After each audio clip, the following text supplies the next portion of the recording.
Hello, everyone, and welcome to Painless Universal, a conversation with myself and Welsh. Today, I'll be talking to Kaylee. Kaylee has a beautiful daughter who has Down syndrome. She's so gorgeous and a girl that's living her best life, let's put it that way. Now, for those of you who don't know what Down syndrome is, let me just quickly read it out to you. Down syndrome is a condition in which the child is born with an extra copy of their 21st chromosome, hence its other name, trisomy 21. This causes physical and mental development delays and disabilities. I'll be talking to Kaylee about her daughter, challenges, and how she overcomes these pain to find joy along the way. Kaylee is a strong advocate for disability, especially Down syndrome. She advocates, she shares her story, she shares her development of her daughter, the challenges she faces, and how she overcomes them. What's even more inspiring is that we'll be talking to her today to understand that whatever you've been diagnosed with, whatever challenges you're going through, there's always joy at the end of the tunnel. Meet Kaylee, and probably her beautiful daughter as well. Well, hello everyone, and welcome to Painless Universal, a conversation with myself again and Welsh. As I said in my introduction, today's topic is something that is really close to my heart. I think it's something that a lot of us don't really talk about so much because probably we just don't want to annoy anyone or don't know what impact it is, but it's really serious and there's lots of advancements with Down syndrome. I'm talking to the amazing Kaylin, based out of North Carolina, USA, and she'll be telling me about her daughter. How are you, Kaylee? I'm good. How are you? Thank you. I'm very well. I'm very well. I'm out in London. Um, we're in a lockdown, so it's kind of it's painful. It's painful, I must say. It's difficult being in a lockdown, not being able to do what you would normally expect, but it's all part of getting through this whole pandemic. How is it in North Carolina? Yeah. A mess is a mess here. Um, our numbers are rising like crazy. My husband actually, he's an ER physician here, and I'm a respiratory therapist. So we're like right in the middle of it. I don't work as much as I used to just because of having Everly. We don't have childcare because so many horror stories about their nanny bringing Yeah. COVID in. Like you can't pay someone to trust that they're not going to be doing things, to put your family at risk. So basically I'm home. I work like once or twice a month, so thank God. But it is a mess out here. Everything is they're closing things down but opening schools back up. Like it's like in a really weird place. So Oh it's my a crazy time in America right now. I don't know if you're aware, but it's a little wild over here. I don't know, we do follow the American in terms of politics, in terms of the pandemic, so much going on. And I think it's really scary. I think not just in America, but the rest of the world, because someone said to me, whenever American sneezes, the rest of us catches a cold. So we always wish the Americans the best and hopefully everything goes well. Yes. In terms of yourself, you are, your story is one of an inspirational. You are very willing to talk about the issues that Evelyn is going through, but you're not doing it in a selfish way. You're really doing it in a way that's really educated people. Before we go into that format, could you just tell us a little bit about yourself, Kaylin? So I'm 30. I married to my husband. We met at work. He's actually from Germany. So he came here years ago when he was 17, actually. And he has four daughters. That my oldest is 21. That's my stepdaughter. And then I have a 19-year-old, a 14-year-old, a 9-year-old, and then Everly, who is going to be 14 months on the 21st of this month. Oh, So wow. other than that, I'm not really interested. I share a lot of pictures on Facebook Funny, we're and all social interested. That story enough was enough. It was so interesting, You're he's from Germany and he lives all the way in North Carolina. Well, so now, so that's really amazing. And you have your beautiful daughter. Is she your from your own side? Is she your only daughter? Your only media. child? Yeah. Yes, she's my only child yet. So I actually had a long history of trying to get pregnant and have a baby. It really was my fifth pregnancy. So she is a blessing. Like you could, there was nothing that was going to bring this situation down for me. And that was my mentality from the beginning with Yeah. her, was that she's great, she's a blessing. I'm just so glad to be able to hold my baby that I didn't care. So, Yeah. and No. that's every day. You know, we have challenges, I think, in every aspect of our life. And I think that when you're a different kind of person, or when you have something special to offer to this world, there are going to be different, there's going to be a different life for you, because in order for people in the world to see how great you are or how great your child can be, it has to come with resistance. It can't be easy. And if there's no resistance, then there's really nothing for people to see. Mhm. So that's really the challenge that we have. I feel that we've taken on. Like, my daughter is great. Like, she does have Down syndrome. I don't consider Down syndrome itself a challenge. I don't consider it a disability. As you've probably seen on my social media, like, I protect her diagnosis relentlessly. I don't want people to think of it in the way that it has been misrepresented throughout the years. Kaylin, I must admit, having kids is not never easy. I mean, I have my two, and I know what struggles I go through each day with them. And mine have the massive age gap, and one is doing his own thing, the other's doing her own thing. And so it's very difficult. But one thing you did say is that, you've had these miscarriages over time, and probably that prepared you for this moment you are in. And I think that's true. We don't realize that sometimes things happen for you to get this beautiful moment, because really the work you're doing with your daughter is just so fantastic. You tell me what that pain was like when you were going through that miscarriages pain. Um, for me, I'm probably gonna cry. No, don't cry. We don't cry here. We just talk, because we all go through pain, and you can't live back on that pain. You said we live on learning from it. Don't cry. So it was just I'm from a small town. I grew up on a farm, like, you eat lunch at your grandma's every Sunday after church, like, just very small town. You're married when you're young. A lot of times it's your high school sweetheart. You have your three kids. They all have like the same initials, and it's just, it's the South. Okay. So I was married before and could not maintain a pregnancy. Um, the whole time, I worked with children in ICUs, the NICU, and in pediatric ICUs. Before I moved here, I actually worked at a long-term care facility for children they were all medically complex. A lot of them were had G tubes, on the ventilators at night. They were my absolute dream children. Okay. I volunteered at this facility throughout high school, and actually went to respiratory school to work here. Came back to work there after I finished school, and some of the kids that were there, I call them kids, but they were actually only a few years younger than me, but they were pediatrics because of the time frame. So one of them was actually still there when I got there. She remembered me. Like, I mean, she taught me how to sign. She taught me like appropriate American Sign Language. So it was just a really awesome experience. A lot of exposure to things that aren't considered the norm. Like, I was 22 and drove like a two-door car, and I would load up my children in the back seat with their oxygen tanks and didn't think anything of it. Like, I just love these kids so much. So my life has really been orchestrated for the non-norm, I guess. And once I was ready to have children of my own, I knew that something about it wasn't going to be simple for me.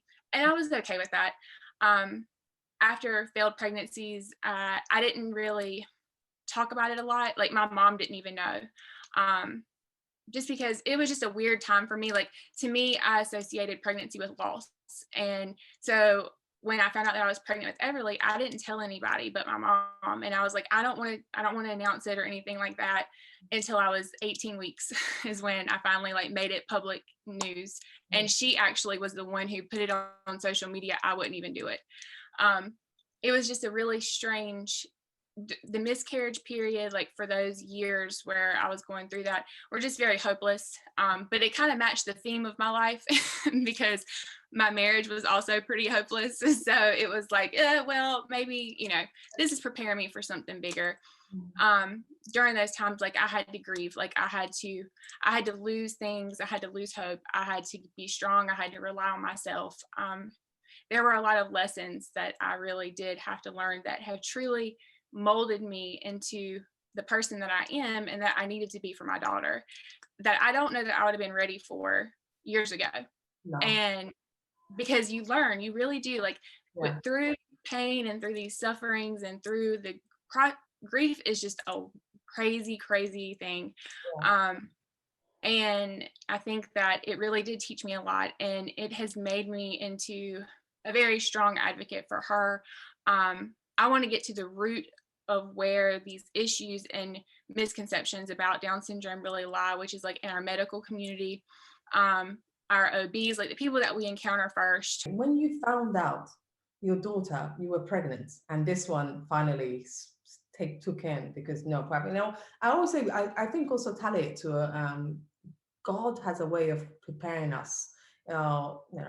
The universe, whatever anyone believes in, has a way of just preparing you and saying, I need this special child to go to this special person, and you were that special person because you had all this background training, you had all this, when you have setback and you finally get what you want, it's just like, I don't care.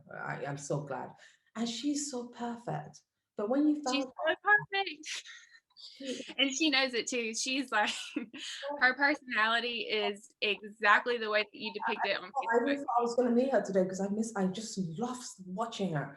When you found out about her Down syndrome, how did that take you and your husband? So it's funny. Well, kind of funny. Well, Everly, I had her. My water broke this like afternoon. At me and him work night shift, and we always work together at the same hospital for the most part. Um, so we were going into work that night. I went in at 7. He went in at 8. Well, I woke up that afternoon at 3, and I was like, I think my water broke. And I was 35 weeks, and working in the NICU, 35 weekers are my least favorite. Like, I was in denial. Like, I was like, no, like that's not what's happening. We're not about to have a 35 weeker. So I felt great. Like, I was like, I feel awesome today. Like, I feel good. Yeah, okay. So I went on to work, and we were looking at the baby on ultrasound, making sure we were just keeping up with it because I wasn't having contractions. I didn't know. Um, and then I actually took a test at work to see if this was amniotic fluid or not. And it maybe been a little bit. So I went to my OB that morning. I lasted my whole shift. I grew like 3 extra chins. I was super swollen. And I was like, we're going to have this baby. I know that's what's getting ready to happen. So went on to the hospital, went on to my OB. They sent me to the hospital. My mom came in. I had Everly that night. So I was up for 30 something hours. I was exhausted. When we had her, because I was ruptured for so long, she was very swollen. Her eyes were really swollen. Her face was swollen. And my mom was taking pictures of her. So because she was preemie, the NICU team was there. Now, mind you, this is the hospital that we work at, me and my husband. We have several campuses, so we were at another campus, but this is our main hospital. So they know us. Well, they're in there. Nobody acted weird or anything like that. They gave her to me. She did great. Her blood sugar was low, which being 35, everything that she did was typical 35 weeker stuff. Like just didn't really want to eat, blood sugars were low. Bilirubin was a little high, and just wanted to sleep. So anyway, we went that night into our recovery room, and my husband leans over and he was like, does she look like she may have some Down syndrome features? And I was like, I had already thought it, but I wasn't saying it. And I was like, I think that we're just being like overbearing, like over analytical medical parents, whatever. He's like, okay. We never talked about it again. He actually stayed that night with me. The next day, he had to go home and sleep because he had to go to work. So work that night. The pediatrician comes in and she's like, where's your husband? And I knew what she was going to say. And I was like, well, he's not here right now. I was in the room completely by myself. They had taken Everly out. Oh my gosh. And my mom was down in the cafeteria. So it was just me. And she's like, well, I just wanted to talk to you for a second. And I was like, okay. And I was so close to saying, you think Everly has Down syndrome, but I didn't. And she was like, well, we're looking at Everly and we see some features that make us think that she may have Down syndrome, but I'm not sure. And we need to just do some blood tests and, everything else. And I was like, okay, that's fine. I said, me and my husband were actually talking about this last night, and we just figured that this was something that we would bring up with our pediatrician once we leave, but okay. And this pediatrician was like, what just happened? Like, it was so crazy. Like, I really think that she thought I had no idea what Down syndrome was, because I wasn't devastated. My world wasn't crushed. Instantly, I thought about open heart surgery. Yeah. Like, that's all I could think. Like, in my brain, if you could have seen the thoughts, you would have thought that she told me my daughter needed open heart surgery. Because to me, Down syndrome wasn't scary. One of my childhood best friends has Down syndrome, and he was awesome. No, I love that story, because a lot of people, I always used to think with Down syndrome, before you have the baby, like they do you the Down syndrome test. But I guess because of your age, you're so young, because normally they say Down syndrome is afflicted when you're over 40. Can you just give us a little bit of information regarding that? Because I know when I was pregnant, and I was how old when I was pregnant for Caroline? I think I was 36 when I was pregnant for Caroline, and they had to do the Down syndrome test on me. So I was just wondering, did they not have to do that for you? Nope. So here, they say if you're above 35 or older, you have a higher risk of having a baby with Down syndrome. So that's why they kind of push that the higher maternal age. But really, there's more babies born to women under that age, just because we have more children. That is that. So that statistic is kind of depending on how you look at it. There's just less moms to take into consideration when you are calculating this statistic for Down syndrome, above the age of 35 versus Down syndrome when there's so many more moms under the age of 35. Right. So for me, I did not have to do any testing, just because there were no risk factors involved. The ultrasounds were fine. The one thing that they look for on the ultrasound is their neck. If there's extra fluid in the back of their neck, then they'll test, because that is a marker. A missing nasal bone is a marker. She has her nasal bone, and she did have the neck when she was born. Absolutely. Like, that was what actually triggered those thoughts to us, because of her neck. So I don't know how they missed that on ultrasound, but I think part of the reason why they missed it is because around here, because it is a small town, it's rare. Like, encountering anything that's not just considered the complete normal is pretty rare. Honestly, anyone who looks on your Instagram page will honestly understand the joy you bring to your little daughter. She is just, because of you and your husband, you guys have just taken this in a positive way. Could you tell us a little bit about the therapy side and the motor skill? How do you help her in that, or does she not need that much help? So with her, she has like mild hypotonia. When we took her to the pediatrician right after she was born, she said, I don't know that she has Down syndrome, but if she does, she either has mosaicism or she's totally normal, is what my pediatrician said. And I was like, okay. Well, at this time, I didn't know that there was anything like all these different kinds of Down syndrome. Yeah. So when I started looking into the mosaicism, that's what she was convinced that she had, but she doesn't. She has trisomy 21. So all of her cells have a third copy instead of some of them. So with trisomy 21, that third copy happens really early in cell division, as early as 8 hours after conception. So it's very, very early. Like, their little bodies are made, like, knitted together with this extra chromosome. Like, it is just such a miracle to me. But anyway, so with mosaicism, it just happens later on, like hours later. They say like there's a window between 8 hours and 24 hours is what some researchers have said. So it's just that time frame depends. But when she called me with her results and told me that she had trisomy 21, she was like, I'm just so sorry. I'm so sorry. And I was like, it's really okay. Like, why are you apologizing to me? My daughter's fine. So I was like, no, it's fine. She was like, well, it just really kind of sucks.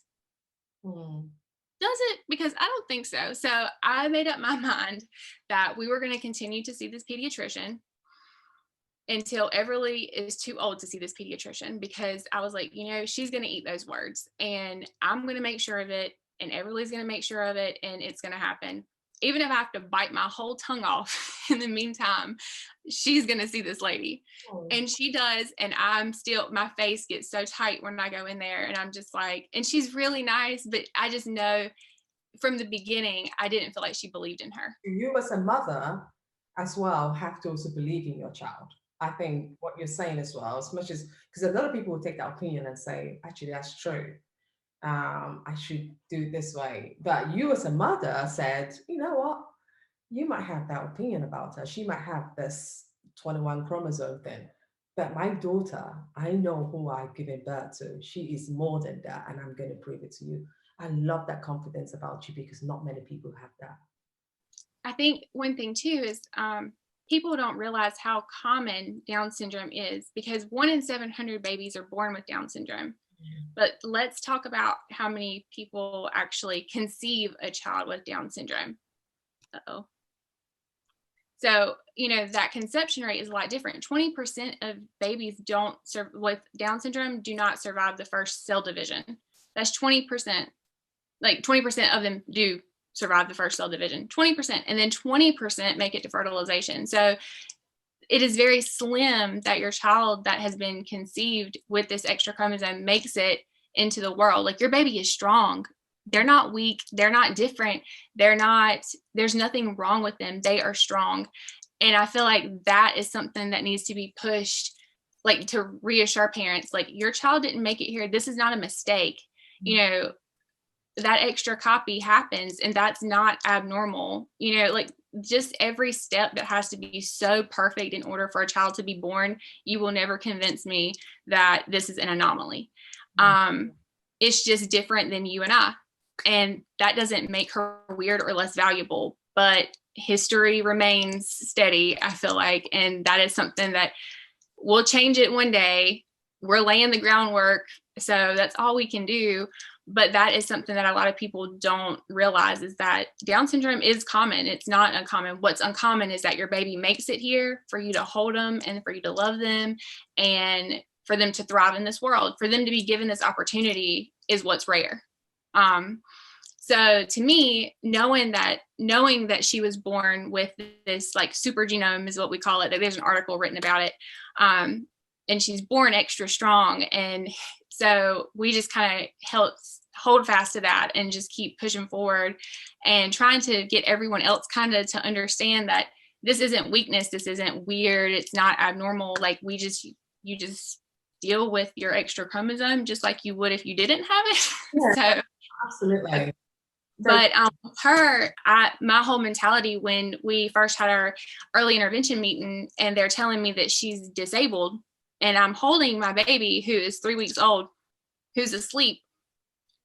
And they're like, they keep talking about her, that she has a disability and disability this, and disability services do this. And I'm holding her and I'm like, are you talking about my baby? Because she's doing everything that every other 3-week-old is doing. So where is her disability? And I was so confused, like, genuinely confused. So when they left, I asked my husband, I was like, are they saying that she's disabled now? And he was like, yeah, Down syndrome is a disability. And I was like, you're a doctor and you think Down syndrome is a disability and not a diagnosis? Like, are you confused? Because I feel like you're confused. So we talked about it, and, like, Down syndrome is a diagnosis. Down syndrome is not a disability. There are disabilities that are potentially, that could come along with this, but we're not owning that one until it's ours. When she has those disabilities, or if she does, then she has a disability. But when you're 3 weeks old and you're not doing anything any different than anyone else, but you have that diagnosis, you're not my baby with Down syndrome who is disabled. You're my baby with Down syndrome. I think that's really it. I mean, you just embraced her. You and your husband just embraced her and gave her the best, which I hope from watching this interview, people would realize that it's not about who your child is. It's about embracing that child and giving that child as much love and believing in that child yourself, because so many people will put doubt in you. Both my kids were born at 35 weeks early, 5 weeks early as well. And I see what you're saying. It's difficult for them born early. My kids, both of them will not eat. I started panicking. I'm like, oh gosh, are they ever going to eat at all?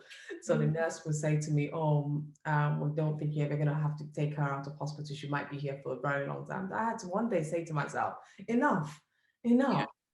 My baby is going to eat, and I believe she's going to eat. I took that nose tube they put in the nose. I Mhm. said to the nurse, please take this out. I'm going to be with her and nurture her, give her that love, and make her eat. And within hours, my daughter started feeding her own and her weight stopped dropping because she wouldn't eat, her weight was just going down, down. Oh gosh, it was such a Those nightmare. 35 weekers, I'm telling you, they know better, but they're not going to do better. Like, No, they are really like, oh, whenever we would get called to a 35-week delivery, I would call my other coworker and I'd be like, so are you gonna go to this one, or who's going? Because I really don't want to. Like every time, I would go like a 23-weeker. it's really crazy. But as a mother, a family, you know when it's right, when it's time. Yeah, and I had to insist and say it's time. I know you guys don't think so, but I know it is time. In the final message, what would be your message of hope to other people who are being diagnosed with Down syndrome? And what's your Um, message to your daughter, Evelyn? I think that what is most important is to not lower your expectations of your child, because everything that you're basing those expectations off of is so outdated. I mean, come on, like I don't have to tell you that for people to see it. You can Google image people with Down syndrome, and it is the craziest things. Like they're not even real people. It's like diagram, whatever. I mean, and then the statistics are very outdated. The most important thing for me was finding people who believed in her. All of our friends here, Everly is not the baby with Down syndrome. Like, that is not who she is. That is not the way I portray her. Um, Everly has Down syndrome, yes, but she's just like everyone else. And here, everyone has embraced that. Like, people love her here, their kids love her. I mean, it's not for us, that part has been fine, but finding a actual medical team to believe in her the way that we believe in her, um, and to not push those lowered expectations on you as to what you should believe in for your child. Jake, he did an article on his website actually, and Everly's face is up there. But it's about how there are medical things like heart conditions and things like that that can push off like your gross motor development just because your heart is working so hard. Um, but if that isn't a factor, we shouldn't expect less, because like all the parts are there, we just have to get them working. And when he told me that, and I said to him, I was crying, and I was like, I don't believe that she can only do things at 50%. I don't believe that. And he was like, and when he told me this, and I was like, this is our person right here. He said, and you're right, because that's not true. And I was just like, that's my man.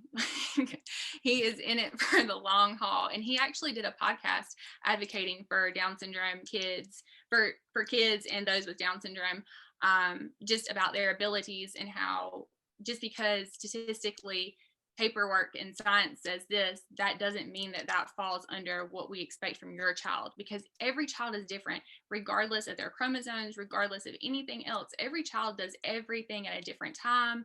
And that's something that needs to be considered. Our kids aren't puppets. They don't do what we want them to do when we tell them to do it. That's not the way that kids work. Kids want to be kids too.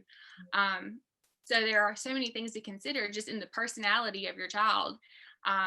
Just like Everly, she doesn't clap her hands. She does not want to clap her hands. Can she? Of course, she can clap, but she'll do just like this and laugh at me because she knows that she's just not interested in that. So, but does that mean that she's disabled because she doesn't want to clap her hands? Yeah. No, she's just not interested in clapping. But on paper, that would say that she's delayed because she's not clapping her hands. So it's things like that that I feel like people really find your team and make them explain these things to you. I think that just giving your child the option to be who they are without any limits in place, without lowered expectations, is the one thing that people need to understand. Isn't 50% isn't all that they can give. That's true. Now, I honestly, Kaylin, I really appreciate talking to you because you really are the prime example of how to nurture a child, how to nurture anyone with chronic illness, is by believing in your child and believing that this child is given to me for a reason. It doesn't matter what happens, but this child is given to me for a reason. And I really hope that anyone listening to this conversation today will take this message away, that it's not about the child, it's about your parenting skills as well. It's you You're a only. team. You're our team. Your baby isn't a baby forever. I have a toddler now, and she's doing all the toddler things, and it's so crazy how fast this time has passed. And she needs me, but I need her big time. So you are a team, and she may live independently, and she may want to build a house or get married and leave. And that was one thing, like as a new parent with that diagnosis, like the first concern that I had after like the health concerns was, oh my gosh, she may never leave home. And I'm like, why am I so worried about that? Like, why do I care Yeah. anyway? Yeah. Because that is not a Down syndrome thing. That's just a personal development thing, like however you want to look at that. So it's like there's so many things that I feel like you group yourself into this box because of Down syndrome, when really it has nothing to do with Down syndrome. It has to do with you're a parent. Do I worry about her out in the real world because she has Down syndrome? Or do I worry about her out in the real world because she's my child and I love her and I don't want her to ever be hurt or have her feelings hurt or anything like that? And it's like all of these emotions, they may be intensified in some areas, but I feel like my concerns are the same regardless of if she would have Down syndrome or not. So don't separate yourself because of this diagnosis. Your child will love their extra chromosome if you love it. If you embrace it, they'll embrace it. And that has been, I want her to know that when she's extra, that's good, because she really didn't have a choice in that matter. That's what all my friends would say. They're like, well, the fact that she has an extra chromosome does not surprise me at all. Absolutely. Thank So, you, Kaylin. Honestly, I really appreciate this time you took to talk to me, because absolutely. really shed so much light on a critical issue. And I would love to know how she's progressing, how she's doing. We'll be following your page. And I wish she was awake so she could tell you. Her new sign that she's been doing is that she's smart. So that's her thing now. Everything, whenever she does her puts her toys in, like they're one of the things we're doing for OT. Whenever she gets it in the hole, and I'm like, oh my gosh, great job, Everly, and she's like, smart, is telling me that she's smart. So absolutely, I wish I saw her, but not a problem. I'm sure we'll meet up. We'll meet up again. Thank you so much for your time. Thank you. I appreciate it. Thank you.